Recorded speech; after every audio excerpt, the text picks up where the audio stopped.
कुठेही राहू शकता. स्वामीजी धन्यवाद, तुम्ही खूप दयाळू आहात. आम्ही सगळे उंदीर एक एक करून तुमच्या आश्रमात पोहोचतो. म्हणून एक एक उंदीर शत्रुसंहारासाठी संन्यासी मांजरीच्या आश्रमात जायला लागले. ये वत्सा, आत ये.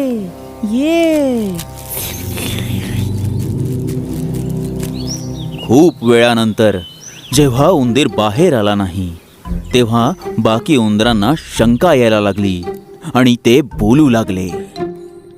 पूजेत जाणारे उंदीर अजून वापस नाही आले. कुठे स्वामीजींनी काही केलं तर नाही? अरे, वाटतं पूजा अजून संपली नसेल. तर मग स्वामीजींच्या आश्रमात आपण स्वतःच जाऊन पाहू. मग सर्व उंदीर संन्यासी मांजरीला भेटायला तिच्या आश्रमात जायला तयार झाले. म्याव क्रीम जंगलाय नमः. म्याव क्रीम जंगलाय नमः. स्वामीजी, पूजेला आलेले मित्र अजून वापस का नाही आलेत? आश्रमात येणारे सर्व उंदीर शत्रूच्या संहारासाठी पूजेत लागलेले आहेत. ते लवकरच परत येऊन जातील. तुम्हाला सर्वांना घाबरायची गरज नाही. ऐका मित्रांनो, नक्की काहीतरी गडबड आहे. आपल्याला याचा शोध घ्यावा लागेल. मग त्या तिन्ही उंदरांनी मिळून संन्यासी मांजरीच्या आश्रमात बीळ बनवायला सुरुवात केली. मग ते तीनही उंदीर एक एक करून आश्रमात घुसले आणि तिथे पोहोचल्यावर त्यांनी बघितलं, अरे नाही, हे तर आपले मित्र आहेत. आमच्या सोबत मांजर साधूनी धोका केला. मांजर साधूनी आपल्या मित्रांना मारून टाकलं. आता आपल्याला त्याला अद्दल घडवावीच लागेल. संन्यासी मांजरीला धडा शिकवायला उंदरांनी एक निर्णय घेतला आणि तिला धडा शिकवायला एक योजना बनवली. दुसऱ्या दिवशी 2 उंदीर मिळून संन्यासी मांजरीच्या आश्रमात आले. स्वामीजी, आम्ही आमच्या मुलांना पूजेकरता तुमच्याकडे सोपवायला आलोय. तुम्हाला या पोरांसाठी पूजा करावी लागेल स्वामीजी. माझ्या चांगल्या वेळेत तुम्ही यांनाही सोबत घेऊन इच्छिता. कोणाची वेळ? अरे, माझा नाही, तुम्हा सर्वांची चांगली वेळ. माझी थोडी जीभ घसरली होती.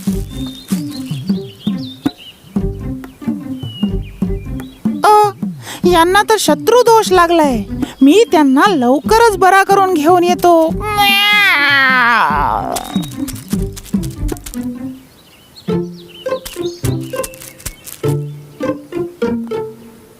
उंदराची पूजा करण्यासाठी आत गेलेली संन्यासी मांजर थोड्याच वेळात बाहेर आली. स्वामीजी, काय झालं? शत्रू दोष संपला का? पण संन्यासी मांजरीला हे माहीत नव्हतं की उंदरांनी तिला दिलेलं चिपकणारं गोंद होतं. मांजर मांजर मांजर मांजर संन्यासी मांजर. मांजर मांजर मांजर मांजर संन्यासी मांजर.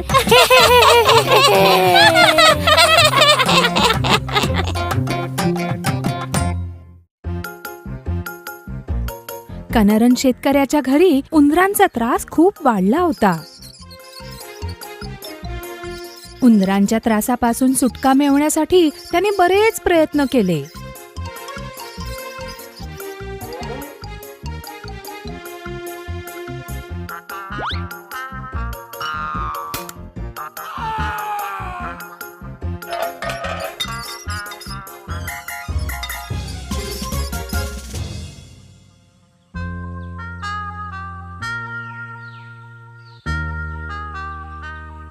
मग शेवटी तो एक बोका घेऊन आला.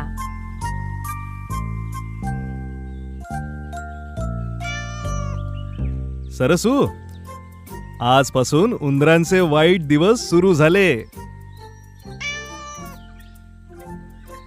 पोटमाळ्यात उंदीर धान्य खातायत आणि आता त्यांचं चांगलं जीवन आहे.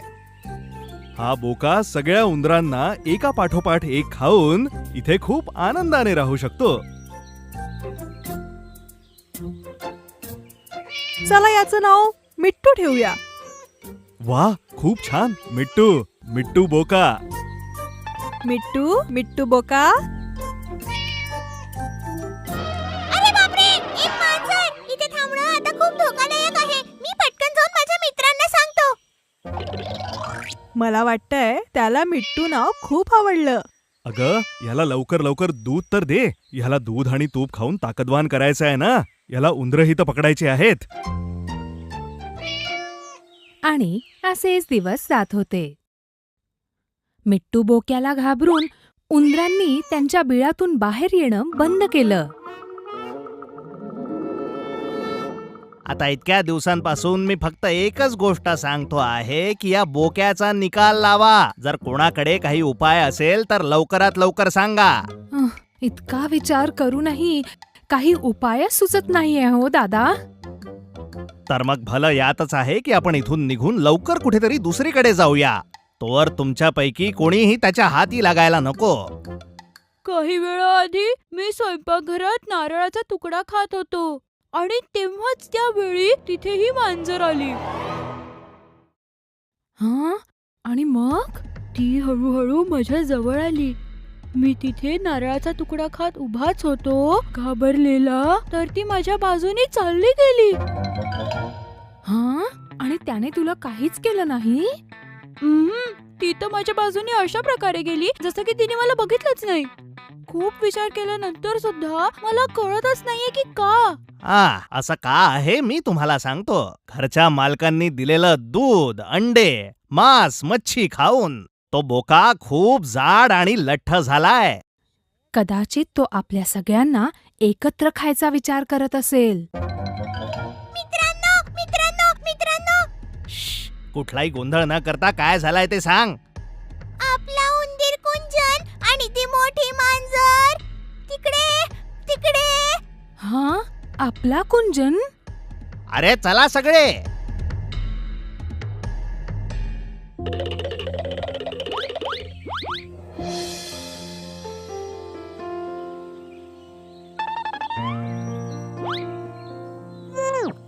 अरे किती बदमाश आहेस रे तू. कोण आहे तू? काय नाव आहे रे तुझं? मी कुंजन आहे आणि तुझं नाव काय आहे रे? मी मिट्टू. मला सगळे मिट्टू मांजर म्हणून बोलवतात. तो उंदीर तुझा मित्र आहे का? त्या उंदराला मारून टाक. अरे बापरे! ओह, तो उंदीर सुद्धा पळाला. तू एका छोट्याशा उंदराला पण पकडू शकत नाहीये मिट्टू. चल जा इथून. खाण्याशिवाय आणि लठ्ठ होण्याशिवाय या बोक्याचं इथे काहीच काम नाहीये. अगं, काय झालं सरसू? ओह, मी बोक्याबद्दल बोलते आहे. आपण उंदीर पकडायला इथे बोका आणला होता. आता त्याला काय झालं? बोका खाऊन खाऊन लठ्ठ होत होता. उंदरांची संख्या वाढत होती. जर कुठला उंदीर बोक्यासमोर येत होता तर तो त्याच्याकडे बघत सुद्धा नव्हता. आता आपण काय करायचं?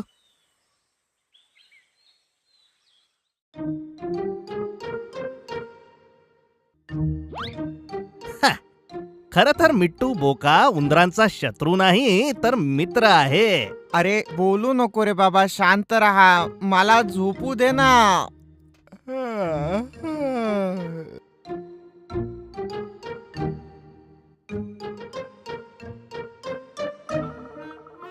अरे लठ्ठ बोका, काय तुला दिसलं नाही का?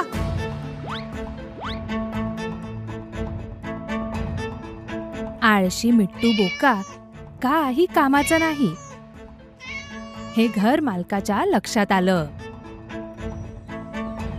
आणि एके दिवशी घर मालकाने मिट्टू बोक्याला दूरवर एके ठिकाणी सोडून दिलं.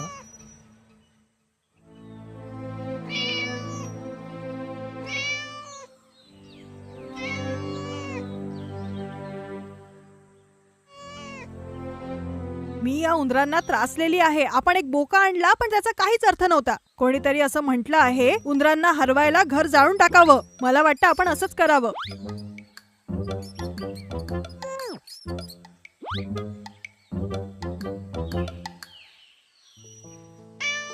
सरसू, बघ एक बोका येतोय. हा मिट्टू बोका आहे ना?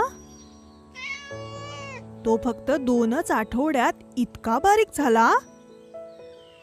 आता मी याला जेवण देणार नाही. उपाशी मरू दे याला.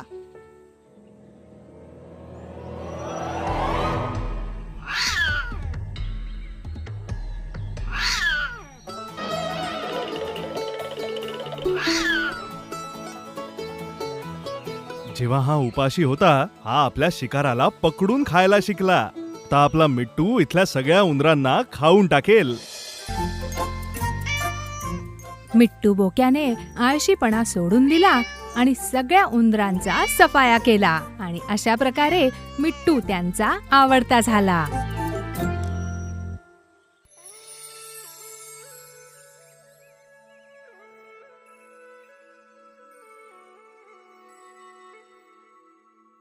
कोणे एकेकाळी एका गावात 2 मांजरी होत्या, चिक्कू आणि मिक्कू.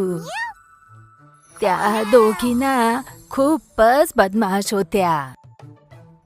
जशी संधी मिळेल तशा त्या खायच्या गोष्टी पण चोरायच्या. असंच एकदा चिक्कू आणि मिक्कू एका घरात चोरी करायला घुसल्या.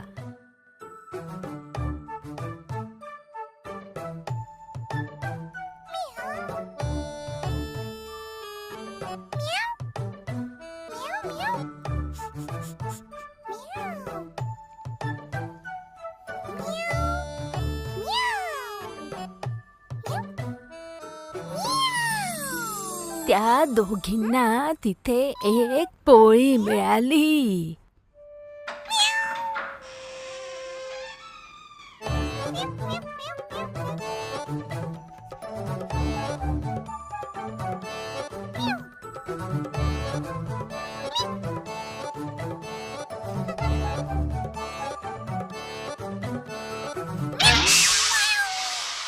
मिळालेली पोळी घेऊन चिक्कू आणि मिक्कू त्या घरातून पळून गेल्या. त्यांनी पोळी आपसात वाटून घ्यायचं ठरवलं आणि मिक्कूने त्याचे तुकडे केले. पण तेव्हा एक तुकडा मोठा आणि एक तुकडा छोटा झाला. मोठ्या तुकड्यासाठी दोघांमध्ये भांडण सुरू झालं. तिथल्याच एका झाडाच्या फांदीवर बसलेल्या एका छोट्या माकडाने ते बघितलं. त्याने खाली उतरून त्या मांजरींना म्हटलं, मित्रांनो, तुम्हा दोघांमधल्या अडचणींचा उपाय आता मी सांगतो. एक मोठा आणि एक लहान. हे मी तुम्हा दोघांना समान वाटून देऊन देईन.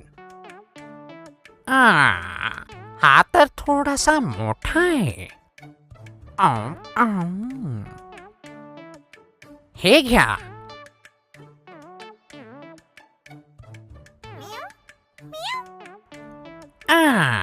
हा तर थोडासा मोठा आहे. आता बरोबर करून देतो.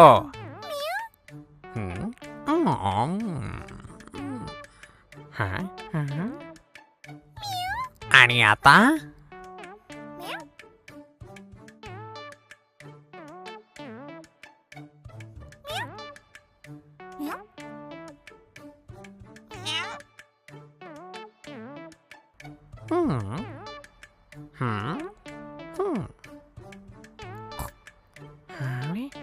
तरी पण चूक झालीये.